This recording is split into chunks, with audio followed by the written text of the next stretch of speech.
Hey guys, welcome back to the new video. My name is Manish and I hope you all are doing absolutely fine. So ये video एक बहुत ही interesting video होने वाली है क्योंकि बहुत सारे लोग इस कंफ्यूजन में रहते हैं या मुझसे पूछते भी हैं कि मेरे को 1 साल हो गया, मेरे को 2 साल हो गया, मेरे को 3 साल हो गए हैं टीसीएस में जॉब करते हुए, तो क्या ये टाइम सही है स्विच मारने के लिए। तो मैं आप लोगों के साथ इस वीडियो में यही डिस्कस करने वाला हूँ कि कौन सा टाइम मुझे लगता है कि बेस्ट होता है किसी भी आदमी को अपनी ऑर्गेनाइजेशन छोड़ने के लिए। तो बने रहिएगा इस वीडियो में मैं आपके साथ बहुत ही एक अच्छी बातें डिस्कस करने वाला हूं जो आपको आपके करियर में बहुत ही ज़्यादा हेल्प करेंगी। तो वीडियो शुरू करने से पहले अगर आपने मेरे चैनल को सब्सक्राइब नहीं किया है तो प्लीज़ इस चैनल को सब्सक्राइब करें, वीडियो को लाइक करें और मेरे इस वीडियो को शेयर करें अपने दोस्तों के साथ ताकि उन्हें भी इस वीडियो का बेनिफिट मिल पाए। तो चलिए वीडियो शुरू करते हैं।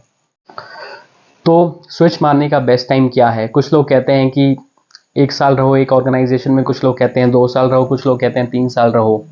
तो क्या ऐसा कोई एक परफेक्ट टाइम स्लॉट है जिसमें आप स्विच मारने के लिए आप तैयार हो? जी नहीं, ना 1 साल ना 2 साल। आपको स्विच तब मारना चाहिए जब आपको लगे कि आपने खुद को इतना अच्छा अपस्किल कर लिया है कि आप जो मार्केट में जॉब्स की डिमांड है उसको फुलफिल करने के लिए आप रेडी हो। तो ये एक शॉर्ट आंसर हो सकता है कि कब आपको स्विच करना चाहिए। आप सबको पता है कि अपस्किलिंग कितना ज़रूरी है अपने लिए।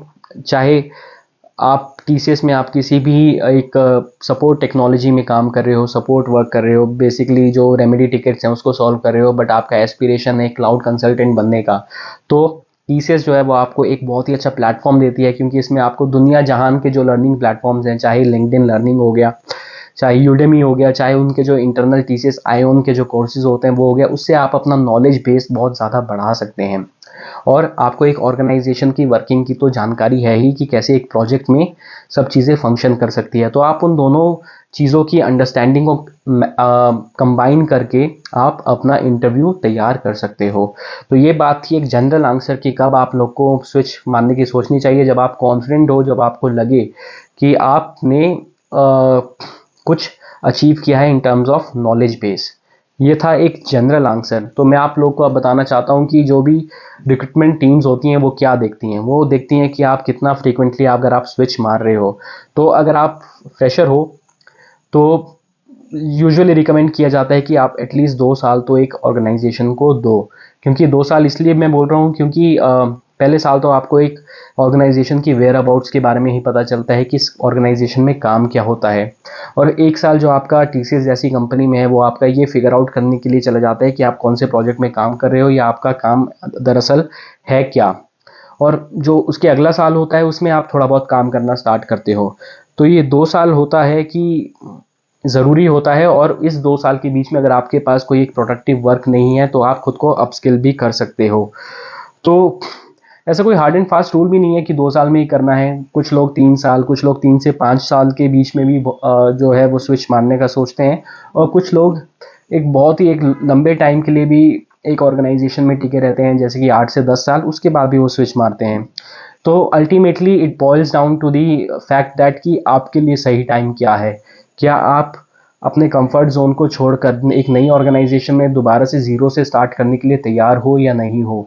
अगर आप तैयार हो तो अपना नौकरी का जो प्रोफाइल पेज है उसको अपडेट करो, अपना सीवी अपडेट करो, लिंक्डइन में लोगों को चेस करो और लग जाओ इंटरव्यू की तैयारी करने के लिए।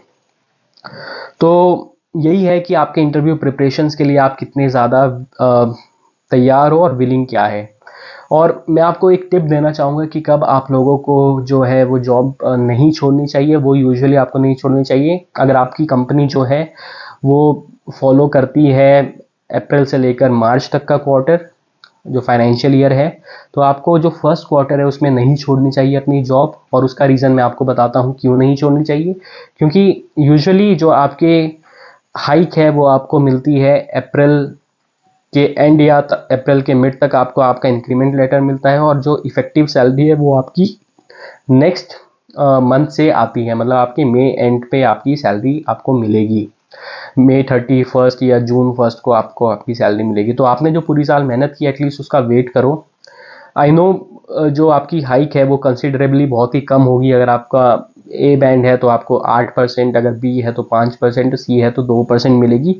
बट स्टिल एक हाइक लेने से अच्छा है, जैसे अगर आपने स्विच मारा तो आपको एक ही हाइक मिलेगी नई ऑर्गेनाइजेशन से। तो उससे अच्छा है कि आप अपनी पहले टीसीएस की हाइक लो, फिर आप नई हाइक लो, क्योंकि कंपाउंडिंग इफेक्ट आ जाता है। सोचो आपका पहला सैलरी पैकेज 4 है और टीसीएस के हाइक के बाद अगर आपका 4.5 हो गया तो आप 4.5 से ईजिली उनको 8 डिमांड कर सकते हो, और 4 से 8 डिमांड करना थोड़ा मुश्किल होता है, तो आपको वो 7 या 7.5 के आसपास ही आपको लटका देंगे। तो ये एक था कि कब आपको नहीं करना चाहिए। तो बस बात यही है कि इट कम्स डाउन टू कि आप कब कंफर्टेबल हो अपनी नई जॉब के लिए, और आप कब, आपका जो थ्रेशोल्ड है आ गया है किसी चीज़ को बर्दाश्त करने का। मैंने सुना है कि कुछ लोग पैसे को लेके भी इतना जॉब स्विच करने का नहीं सोचते हैं जितना कि जो कि उनकी मेंटल पीस होती है उसको होता है, क्योंकि मैंने देखा है कि मोस्टली जो प्रोजेक्ट्स में है उनका वर्क प्रेशर बहुत ही ज़्यादा रहता है।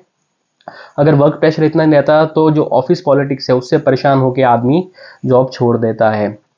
तो ये था मेरा एक एनालिसिस कि आपको कब छोड़नी चाहिए।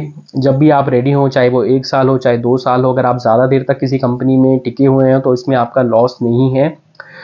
You are at your space. आप किसी दूसरे की जो कॉर्पोरेट जर्नी है उससे आप खुद की कॉर्पोरेट जर्नी को कंपेयर नहीं कर सकते हैं। सबका एक अलग पाथ होता है, किसी को सक्सेस बाद में मिलती है, किसी को सक्सेस पहले मिलती है। अल्टीमेटली उसके ज़्यादा कमाने से मेरे घर पे कुछ नहीं आ रहा और मेरे ज़्यादा कमाने से उसके घर का कुछ लॉस नहीं हो रहा।